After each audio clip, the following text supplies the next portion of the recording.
ഇന്ന് നമ്മളൊരു കണ്ടീഷനാണ് പഠിക്കാൻ പോകുന്നത്. Neonatal jaundice. കുഞ്ഞുങ്ങളിലുണ്ടാകുന്ന മഞ്ഞപ്പിത്തത്തെയാണ് നിയോനേറ്റൽ ജോണ്ടിസ് എന്ന് പറയുന്നത്. ഇതിന്റെ ഫസ്റ്റ് സൈൻ എന്ന് പറയുന്നത് സ്കിന്നിലുണ്ടാകുന്ന യെല്ലോയിഷ് ഡിസ്കളറേഷൻ ആണ്. രക്തത്തിലെ ബിലിറുബിന്റെ അളവ്, ബ്ലഡ് പിഗ്മെന്റിന്റെ അളവ് കൂടുന്നത് കൊണ്ടാണ് ഈ ഒരു കണ്ടീഷൻ ഉണ്ടാകുന്നത്. ബിലിറുബിന്റെ അളവ് കൂടുന്നത് കൊണ്ടുണ്ടാകുന്ന yellowish discolouration of the skin, അതായത് കുട്ടികളിൽ ഉണ്ടാകുന്ന മഞ്ഞപ്പിത്തം, ഇതാണ് നിയോനേറ്റൽ ജോണ്ടിസ്.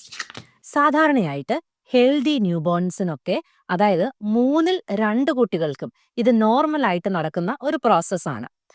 ജനിച്ചു കഴിഞ്ഞ് ആദ്യത്തെ ദിവസമോ രണ്ടാമത്തെ ദിവസമോ ഒക്കെ ഈ യെല്ലോയിഷ് ഡിസ്കളറേഷൻ കാണപ്പെടുകയും ഒരു 5-6 ദിവസത്തിനുള്ളിൽ ഈ ഒരു കണ്ടീഷൻ സാധാരണയായിട്ട് ഒരു ട്രീറ്റ്മെന്റ് പോലും ഇല്ലാതെ പോവുകയുമാണ് ചെയ്യുന്നത്. പക്ഷെ ചില സിറ്റുവേഷനിൽ മറ്റു ചില പ്രോബ്ലംസ് കൊണ്ട് ഈ കണ്ടീഷൻ ഉണ്ടാവാം. അതെന്തൊക്കെയാണെന്ന് നോക്കാം.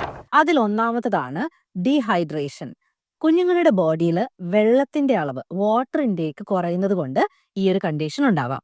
അത് മാത്രമല്ല, ഫീഡിങ്ങിൽ ഉണ്ടാകുന്ന പ്രോബ്ലംസ് കൊണ്ട് ഈ കണ്ടീഷൻ ഉണ്ടാകും. റെഡ് ബ്ലഡ് സെൽസിന്റെ ലൈഫ് സ്പാനിൽ ഉണ്ടാകുന്ന പ്രോബ്ലംസ് കൊണ്ടും ഈ കണ്ടീഷൻ സാധാരണയായിട്ട് ഉണ്ടാവാറുണ്ട്. മറ്റു ചില റെയർ ആയിട്ടുള്ള കോസസ് എന്ന് പറയുന്നത് ഒന്ന് മെറ്റബോളിക് ഡിസോർഡേഴ്സ്, അല്ലെങ്കിൽ genetic disorders, endocrine disorders, liver disease, ഇതൊക്കെയാണ്. ഇതിന്റെ ട്രീറ്റ്മെന്റ് എന്ന് പറയുന്നത് സിമ്പിൾ ആയിട്ടുള്ള ട്രീറ്റ്മെന്റ് തൊട്ട് കോംപ്ലക്സ് ആയിട്ടുള്ള ട്രീറ്റ്മെന്റ് വരെയുണ്ട്.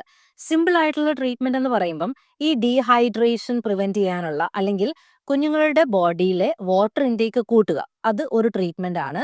രണ്ടാമത് ഫീഡിങ് ഇംപ്രൂവ് ചെയ്യുക, അല്ലെങ്കിൽ ഫീഡിങ് മോഡിഫൈ ചെയ്യുന്നതിലൂടെ ഈ കണ്ടീഷൻ ഒരു പരിധി വരെ കുറയ്ക്കാൻ പറ്റും. ഈ കണ്ടീഷന്റെ സിവിയാരിറ്റിക്ക് അനുസരിച്ചാണ് ഇതിന്റെ ട്രീറ്റ്മെന്റ് സാധാരണയായിട്ട് ചെയ്യുന്നത്.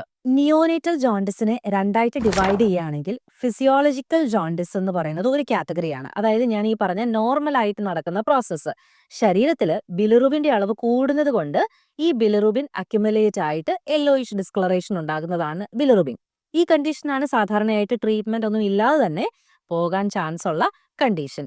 പക്ഷെ മറ്റു ചില പ്രോബ്ലംസ് കൊണ്ട്, അതായത് ഞാൻ ഈ പറഞ്ഞ എൻഡോക്രൈൻ കണ്ടീഷൻസ് കൊണ്ടോ ലിവർ ഡിസീസ് കൊണ്ടൊക്കെ കൊണ്ടുണ്ടാവുന്ന നിയോനേറ്റൽ ജോണ്ടിസ് ട്രീറ്റ്മെന്റ് എടുത്തു തന്നെയാണ് കുറയ്ക്കേണ്ടത്.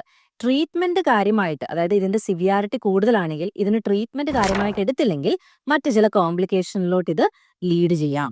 അതായത് കെർണിക്ട്രസ് പോലെയുള്ള ന്യൂറോളജിക്കൽ ജോണ്ടിസ് എന്നൊക്കെ പറയുന്ന ജോണ്ടിസ് ഉണ്ടാകാം. അതുപോലെ തന്നെ ബ്രെയിനിൽ ഈ ബിലിറുബിൻ അക്യുമുലേറ്റ് ചെയ്ത് ബിലിറുബിൻ എൻസെഫലോപ്പതി ഉണ്ടാവാനുള്ള ചാൻസും വളരെ കൂടുതലാണ്. ഈ കണ്ടീഷൻ ട്രീറ്റ് ചെയ്യാനായിട്ടാണ് ഫോട്ടോതെറാപ്പി ചെയ്യുന്നത്. അതായത് ആർട്ടിഫിഷ്യൽ ലൈറ്റ് യൂസ് ചെയ്തിട്ട് ബിലിറുബിന്റെ അളവ് കുറയ്ക്കുകയാണ് ചെയ്യുന്നത്. ഇതിന്റെ സിംറ്റംസ് കുറച്ചൊരു ഡീറ്റെയിൽഡ് ആയിട്ട് പറയുകയാണെങ്കിൽ, ഞാൻ പറഞ്ഞു സ്കിന്നിലുണ്ടാകുന്ന ഡിസ്കളറേഷൻ ആണ് ഇതിന്റെ പ്രധാന സിംറ്റം എന്ന് പറയുന്നത്. പക്ഷെ സ്കിന്നിൽ മാത്രമല്ല, നമ്മുടെ ഐസിലും അതുപോലെ തന്നെ യൂറിനിലൊക്കെ കളർ ചേഞ്ചസ് കാണാറുണ്ട്. യൂറിനിലാണെങ്കിൽ ലൈറ്റ് യെല്ലോയിഷ് ഡിസ്കളറേഷൻ അല്ലെങ്കിൽ ഡാർക്ക് ബ്രൗൺ കളർ കാണാം. അതുമല്ല, സ്റ്റൂളിലും കളർ ചേഞ്ചസ് കാണാറുണ്ട്. ഇതിന്റെ സിംറ്റംസ് സ്റ്റാർട്ട് ചെയ്യുന്നത് ഹെഡിൽ നിന്നാണ്. ഹെഡിൽ നിന്ന് തുടങ്ങി ഫേസിൽ വന്ന് പിന്നെ ഷോൾഡറിലോട്ട് വന്ന് ബോഡി പാർട്സ്, ലെഗ്സ്, ഫീറ്റിലോട്ടൊക്കെ ഡിസ്ട്രിബ്യൂട്ട് ആവുകയാണ് ചെയ്യുന്നത്. രക്തത്തിലെ ബിലിറുബിന്റെ അളവ് കണ്ടിന്യൂസ് ആയിട്ട് മോണിറ്റർ ചെയ്തുകൊണ്ടാണ് ഈ ഒരു കണ്ടീഷൻ ഡയഗ്നോസ് ചെയ്യുന്നത്. ഒരു കുട്ടി ജനിച്ചു കഴിഞ്ഞ ഉടനെ ഒരു 2 ദിവസത്തിനുള്ളിൽ തന്നെ ഈ സിംറ്റംസ് കാണിക്കാനായിട്ട് തുടങ്ങും. ഇതൊരു 5-6 ദിവസത്തിനുള്ളിൽ തന്നെ കംപ്ലീറ്റ് ആയിട്ട് ഒരു ട്രീറ്റ്മെന്റ് ഇല്ലാതെ തന്നെ, ഞാൻ പറഞ്ഞതുപോലെ തന്നെ, ക്യൂർ ആകുന്ന ഒരു കണ്ടീഷനാണ്. സോ നിയോനേറ്റൽ ജോണ്ടിസ് എന്താണെന്ന് എല്ലാവർക്കും ക്ലിയർ ആയല്ലോ. Thank you so much.